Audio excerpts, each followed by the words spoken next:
ہر شخص سکون چاہتا ہے، اطمینان قلب چاہتا ہے، قلبی تسلی و تشفی چاہتا ہے، inner bliss, tranquillity, peace of mind, peace of heart, true serenity. ہر شخص اسی کا متلاشی ہے، اسی کا متمنی ہے.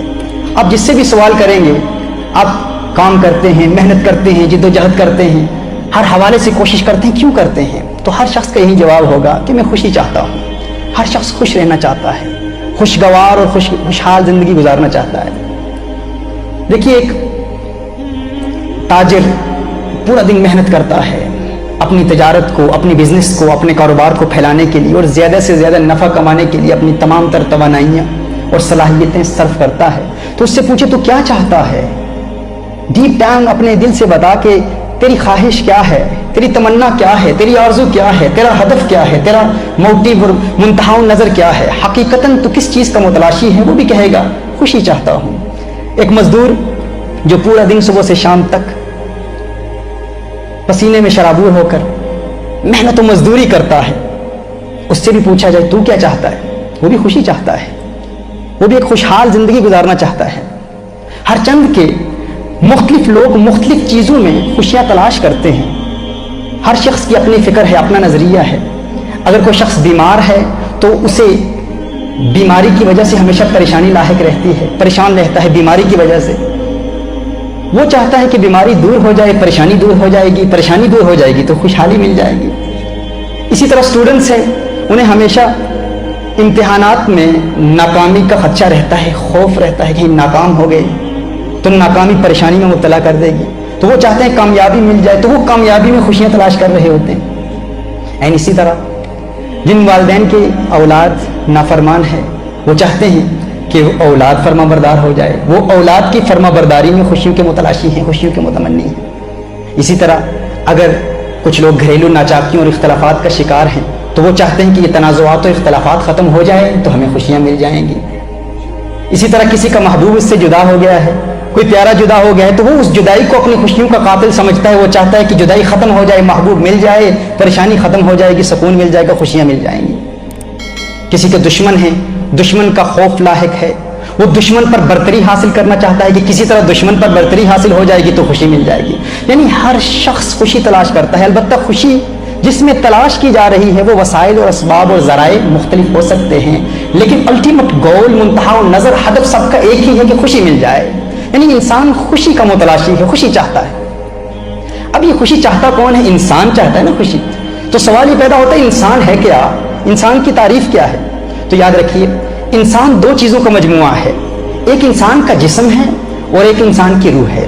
اور حقیقی خوشی انسان کو اس وقت ملتی ہے جب انسان اپنے جسم کے تقاضے بھی پورے کر رہا ہوتا ہے اور روح کے تقاضے بھی پورے کر رہا ہوتا ہے.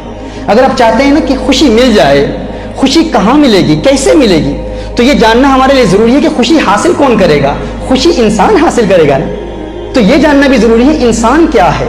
انسان دو چیزوں کا مجموعہ ہے. ایک انسان کا جسم ہے اور ایک انسان کی روح ہے. ایک جسم ہے اور ایک انسان کی روح ہے. ہمیں جسم کو بھی خوش کرنا ہے اور روح کو بھی خوش کرنا ہے. اگر جسم کے تقاضے پورے کریں گے تو جسم خوش ہو جائے گا، روح کے تقاضے پورے کریں گے تو روح کو خوشی ملے گی. اب سوال یہ پیدا ہوتا ہے کہ جسم کے تقاضے کیا ہے، روح کے تقاضے کیا ہے؟ اللہ عز و جل جسم کے متعلق قرآن کریم میں ارشاد فرماتا ہے نا کہ اللہ عز و جل نے اس جسم کو اس مٹی سے پیدا فرمایا.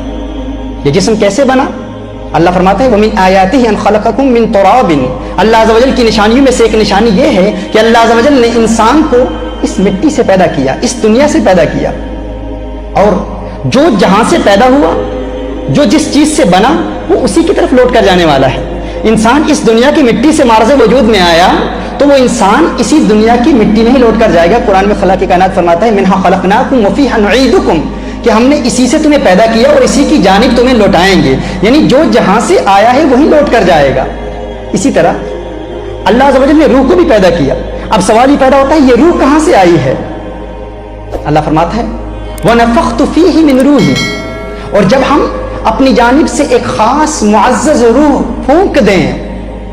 یعنی روح کہاں سے آئی ہے؟ اللہ فرماتا ہے یہ اللہ کی جانب سے ہے. روح اللہ کی جانب سے آئی ہے اور جو اللہ کی جانب سے آئی ہے وہ اللہ کی طرف لوٹ کر جائے گی.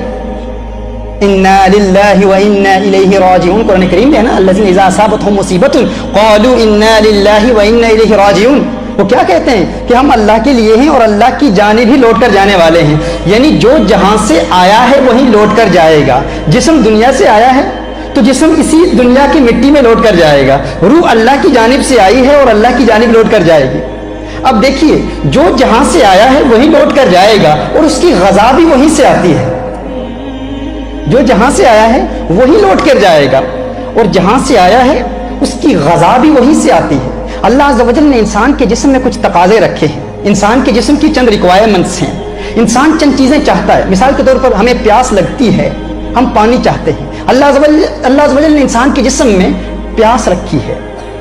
اب پیاس کا تقاضا اللہ عز و جل نے انسان کے جسم میں رکھا ہے۔ جب تک انسان کی پیاس بجھتی نہیں ہے انسان خوش نہیں ہو پاتا، پریشان رہتا ہے۔ انسان کو بھوک لگتی ہے تو پریشان ہوتا ہے، جب انسان کھانا کھا لیتا ہے تو پریشانی دور ہو جاتی ہے۔ ایسا ہے نا کہ جب تک انسان کھانا نہیں کھاتا انسان پریشان رہتا ہے، کھانا کھا لیتا ہے پریشانی دور ہو جاتی ہے۔ ہر چند کی وہ پریشانی عارضی طور پر دور ہوتی ہے لیکن کھانا انسان کے جسم کے تقاضوں کو پورا کر رہا ہے۔ تو اللہ عز و جل نے انسان کے جسم میں بھی کچھ تقاضے رکھے ہیں اور اللہ عز و جل نے انسان کی روح میں بھی کچھ تقاضے رکھے ہیں۔ جسم کا تقاضا کیا ہے؟ جسم کو بھوک لگتی ہے، جسم کو پیاس لگتی ہے، کھانا بھوک مٹاتا ہے، پانی پیاس بجھاتا ہے۔ یعنی انسان کے اندر اللہ عز و جل نے انسان کے جسم میں کچھ چیزیں رکھی ہیں، انسان کے جسم کے کچھ تقاضے ہیں۔ جب وہ تقاضے پورے ہوتے ہیں تو عارضی طور پر انسان کو خوشی محسوس ہوتی ہے۔